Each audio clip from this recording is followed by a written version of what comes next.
Okay, mambo vipi? Naamini kabisa kwamba uko vizuri. Once again, tumekutana hapa, lengo mahususi ni kuzungumza mambo mbalimbali yanayoendelea katika uga wa kimichezo.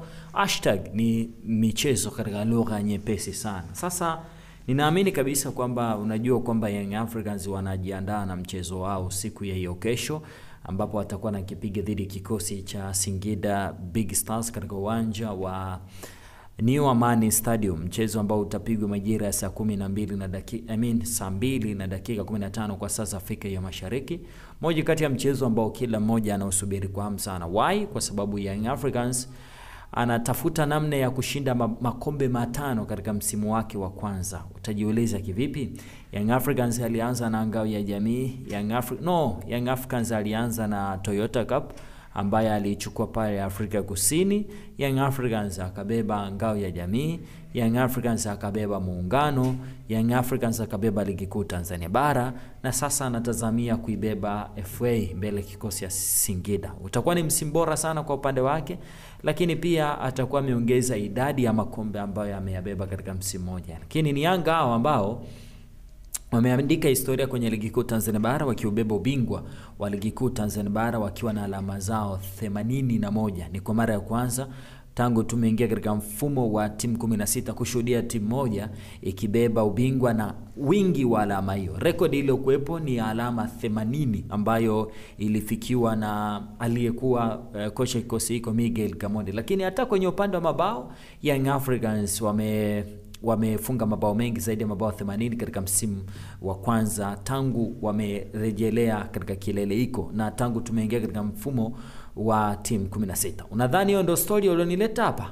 Umerong, kwa sababu hiyo sio story ulionileta hapa. Kilichonileta hapa ni ndani ya uongozi wa kikosi cha Young Africans kunaanza kuwepo na viashiria vya kusema kwamba yawezekana mara baada ya kumaliza miaka yake Engineers anaweza aka step down kama rais wa kikosi ya Young Africans na kuigeukia mambo mengine. Kwa nini nasema hivyo? Kabla ya yote tuangalie mafanikio yake tangu ameingia ndani ya kikosi cha Young Africans. Tutakumbuka aliyefungua mlango wa Engineers kuingia madarakani alikuwa ni Dr. Mshindo Bete Msola, ambaye alikubali Young Africans kwanza kuwa na kamati ya usajili na mwenyekiti wake akawa Engineers. Kwa nini? Kwa sababu ya udhamini ambao Young Africans waliupata kutoka kwa GSM. So yeye ndiye alikuwa anashughulikia masuala yote ya usajili ndani ya kikosi cha Young Africans, jambo ambalo lilimpa nafasi ya yeye kuaminika zaidi ndani ya kikosi hiko cha Young Africans. Na baadaye Young Africans wakatamani kufanya mabadiliko ya kutoka timu ya wanachama na kuwa timu ya kibiashara zaidi, kwa maana afu wanachama afu wekezaji. Mkakati ambao uliratibiwa vizuri sana na yeye mwenyewe Engineers, lakini wakisaidiwa na CEO aliyekuwa ndani ya kikosi cha Simba. Young Africans wakampa kazi Senzo Mazingiza na wakafanya kazi nzuri ya kutengeneza reformation nzuri, na mwisho siku mkutano mkuu wa wanachama wa Young Africans ukapitisha hilo. Kwanza katiba ikapita na mwisho siku ikabidi ufanyike uchaguzi wa kuchagua nani anayekuwa rais wa kwanza wa kikosi cha Young Africans. Uchaguzi ambao ulifanyika na Engineers akiwa ni mgombea peke yake, akapita kwa kura nyingi sana za ndio na akapewa uongozi. Tangu ameingia madarakani ameifanya Young Africans kuwa timu hatari ndani na nje ya mipaka ya Tanzania. Kwa nini? Kwanza wameshinda ubingwa ligi kuu Tanzania bara back to back mara 4, lakini wamefika kwenye nafasi za juu sana kwenye michuano ya kimataifa. Utakumbuka wamecheza fainali ya kombe la shirikisho barani Afrika dhidi ya USMA na walipoteza ile fainali kwa kwa bao la ugenini. Wamecheza hatua ya makundi klabu bingwa barani Afrika kama utakuwa unakumbuka, lakini wamecheza hatua robo finali kombe la klabu bingwa barani Afrika dhidi ya kikosi cha Mamelodi Sundowns. So imekuwa ni timu ambayo angalau inaweza ikafika kwenye level za juu, lakini amefanya Young Africans kudominate soka nje ya uwanja, kwa maana mchezaji ambaye Young Africans wanamhitaji wana uhakika kumpata kwa namna yote ile. Lakini amesababisha Young Africans iwe ni taasisi ambayo inaaminika na wawekezaji ni wengi zaidi, na Young Africans wana wadhamini wengi sana kwenye ligi kuu Tanzania bara.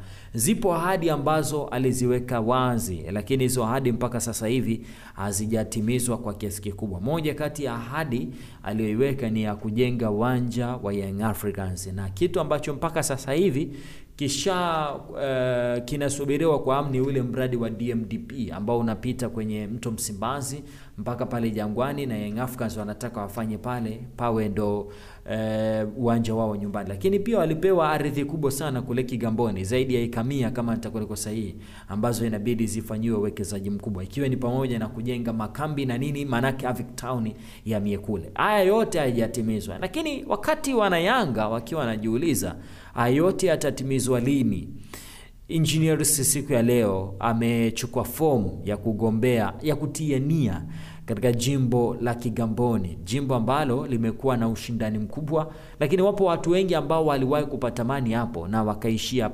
pabaya ama wakaishia shimo la tewa. Moja kati ya watu ambao waliwahi kuonyesha dhamiri ya dhati ya kupahitaji hapo ni pamoja na mkuu wa mkoa wa Arusha, alimaliza muda wake hivi sasa, anamzungumzia Paul Christian Makonda, ambaye yeye alionyesha dhamiri ya kupahitaji pale hususan mwaka 2020, lakini mambo yake yalienda mchafukoge na akapigwa chini. Ndiko huko ambapo Engineers ambapo wameenda kutia nia ya kugombea ubunge kwa mwaka 2025. Sasa watu wa Young Africans wameanza kuwa na mashaka kwamba je, ataweza kuwatumikia mabwana wawili, kwa maana ya kuwa mbunge wa Kigamboni kama atapitishwa na kama atashinda, na pia kuwa rais wa kikosi cha Young Africans. Unaanza kuona kwamba inawezekana jambo likawa zito kwa upande wake. Mind you, uchaguzi ndani ya kikosi ya Young Africans hauko mbali, uko karibu sana. Maana yake pia huko nako inabidi agombee. Tunajaribu kuangalia ataweza kujigawa vipi kwenye hayo maeneo yote mawili. Ndani ya Young Africans apige kazi, lakini ndani ya bunge pia apige kazi. Itakuwaje kukiwa na vikao vya bunge, lakini pia Young Africans wanahitaji huduma yake, kwa sababu kuna nyakati ambazo watu wanahitaji presence yako kwa wakati fulani. Lakini pia anaweza kujigawa kwa sababu Arafat Haji ambaye ni makamu wa rais wa kikosi Young Africans kule Zanzibar anaongoza taasisi kubwa sana ya kifedha ambayo amekuwa akifanya kazi huko. So yote kwa yote yatahitaji namna ambavyo atakavyojigawa, lakini kwa haiba yake watu wanamtabiria kwamba aweza kuwa waziri ama naibu waziri kutokana na kila alichokionyesha ndani ya kikosi ya Young Africans, kutokana na elimu yake alionayo na kutokana na exposure alionayo na jinsi ambavyo ametengeneza portfolio yake katika uga wa kimichezo, na mtengenezea mazingira ya kwamba akiingia bungeni anaweza akateuliwa kuchukua nyadhifa pana. Je, hapo uone kama shughuli yake itakuwa ni kubwa sana? Although tunaweza sema rais inabidi awe na watu wanaofanya kazi, lakini sometimes wanahitaji presence yake. So wana Young Africans wamegawanyika katika muktadha wa namna hiyo, na mimi pia naweza nikawa na feel hicho kitu, lakini yeye mwenyewe binafsi kama anaona kwamba anayamudu, tusubiri kuona. Sijajua wewe kwa upande wako unasemaje katika hili? Let me know katika comment. Asante and bye bye.